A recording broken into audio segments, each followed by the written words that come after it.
Pasti ayah. Ziko Ya, ancang-ancang. dikit lagi. Ziko ancang-ancang.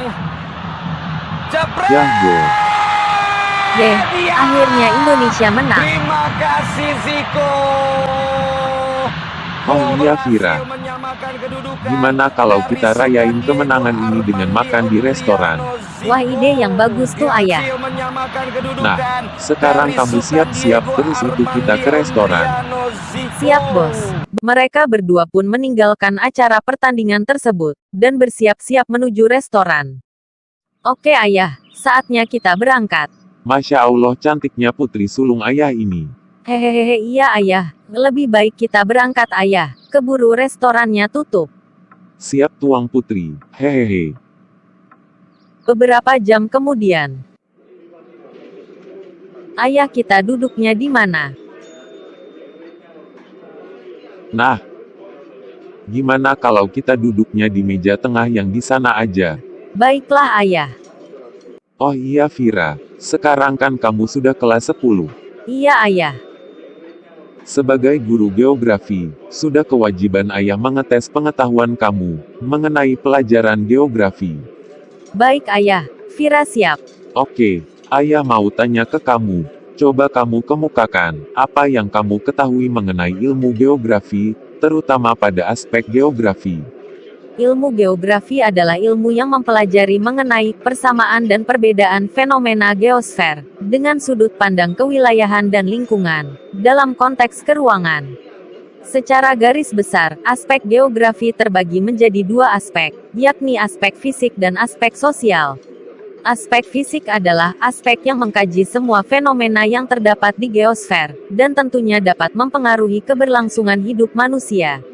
Aspek ini meliputi unsur biologis, kimiawi, astronomis, dan segala fenomena alam yang dapat langsung kita amati.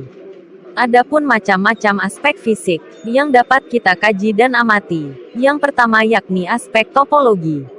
Aspek topologi ini membahas mengenai hal yang berkenan dengan letak atau lokasi suatu wilayah, bentuk muka bumi, luas area dan batas-batas wilayah, yang memiliki ciri khas tertentu. Yang kedua adalah aspek biotik. Aspek ini membahas tentang hal yang berkenan dengan unsur vegetasi, seperti tumbuh-tumbuhan atau flora, dan dunia binatang atau fauna. Dan yang ketiga yakni aspek non-biotik. Aspek ini membahas tentang hal yang berkenan dengan unsur kondisi tanah, tata air atau hidrologi, baik itu perairan, darat maupun laut dan kondisi iklim dari suatu wilayah. Contoh aspek fisik yang dapat mempengaruhi kehidupan manusia adalah sebagai berikut. Yang pertama adalah iklim dan unsur-unsurnya. Iklim merupakan elemen geografis penting, yang dapat mempengaruhi kegiatan manusia. Yang kedua yakni, bantuan bumi atau lega bumi. Lega bumi merupakan aspek fisik geografi yang memiliki pengaruh pada kehidupan manusia atau tanaman. Pengaruh lega bumi pada pertumbuhan tanaman dapat kita pelajari dalam klasifikasi Junghun. Nah, yang ketiga yakni gempa bumi, baik tektonik maupun vulkanik, sangat mempengaruhi kehidupan manusia. Gempa bumi terjadi karena dipengaruhi oleh posisi geologi. Efek yang dihasilkan oleh gempa pada kehidupan di permukaan bumi sangatlah luas. Seperti kehadiran gempa tektonik dapat membantu ahli geologi untuk menentukan isi dari mineral dalam litosfer. Nah ayah, selain aspek fisik, ilmu geografi juga memiliki aspek sosial, atau yang sering disebut non-fisik. Aspek sosial adalah aspek geografi yang mengkaji mengenai manusia dengan berbagai gejalanya, sebagai objek studi pokok. Aspek sosial ini meliputi aspek politis, antropologis, ekonomis, dan aspek yang berhubungan dengan kebudayaan atau pola hidup manusia. Pada aspek ini, manusia dipandang sebagai fokus utama dari kajian geografi, dengan memperhatikan pola penyebaran manusia dalam ruang, dan kaitan perilaku manusia dengan lingkungannya. Ada beberapa aspek sosial yang dapat kita kaji. Yang pertama yakni aspek sosial itu sendiri. Aspek ini membahas mengenai hal yang berkenaan dengan unsur adat istiadat, tradisi, komunitas, kelompok masyarakat dan lembaga-lembaga sosial lainnya. Yang kedua, aspek ekonomi. Aspek ini membahas mengenai hal yang berkaitan dengan unsur pertanian, pertambangan, perkebunan, perikanan, perdagangan, industri, transportasi dan pasar. Yang ketiga, aspek budaya. Aspek ini membahas tentang hal-hal yang berkenaan dengan unsur agama, pendidikan, kesenian, dan bahasa. Yang keempat, aspek politik. Aspek ini membahas mengenai hal-hal yang berkaitan dengan unsur kepemerintahan yang terjadi dalam kehidupan masyarakat.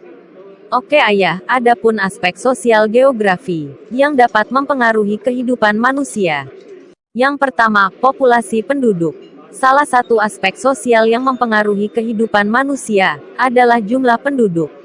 Potensi besar penduduk dapat mendukung atau menghambat pembangunan. Adapun potensi penduduk yang dapat mendukung pengembangan suatu daerah, yang pertama yakni penduduk usia produktif yang merupakan sumber tenaga kerja. Yang kedua, populasi besar yang dapat digunakan sebagai tenaga kerja perkembangan. Dan yang ketiga yakni kualitas tinggi dari tenaga kerja dapat digunakan sebagai seorang ahli. Sedangkan aspek sosial kedua, yang dapat mempengaruhi kehidupan manusia yakni mobilitas penduduk.